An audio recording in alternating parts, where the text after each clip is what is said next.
ரீசெண்டாக நான் ஒரு ஹோம் விசிட் பண்ணியிருந்தேன். ஸோ அந்த ஹோமில் பார்த்தீங்க அப்படின்னா மாற்றுத்திறனாளிகள் தான் நிறைய பேர் இருந்தாங்க. எனக்கு சீரியஸாகவே ரொம்ப ரொம்ப ஒரு வித்தியாசமான ஒரு புது அனுபவமாக இருந்தது.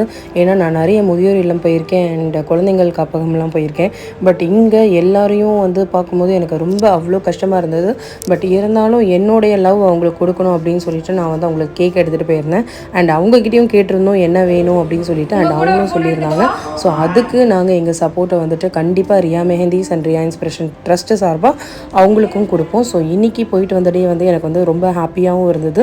இந்த மாதிரி ஆர்ஃபனேஜ் எல்லாம் போயிட்டு உங்கள் டைமை நீங்கள் ஸ்பெண்ட் பண்ணுங்கள். கண்டிப்பாக உங்களுக்கு வந்து அந்த டேவும் சரி உங்கள் மனசும் சரி மற்றவங்களுக்கு சப்போர்ட் பண்ணும்போது உங்கள் மனசு சீக்கிரமாகவே வந்து ஹாப்பியாகவும் பிளஸ்டாகவும் இருக்கும். கண்டிப்பாக உங்களோட சப்போர்ட்டை ரியா மெஹந்திஸ் கொடுங்க. நம்ம இந்த மாதிரி நிறைய விஷயங்களை பண்ணலாம். Spread love. தேங்க்யூ.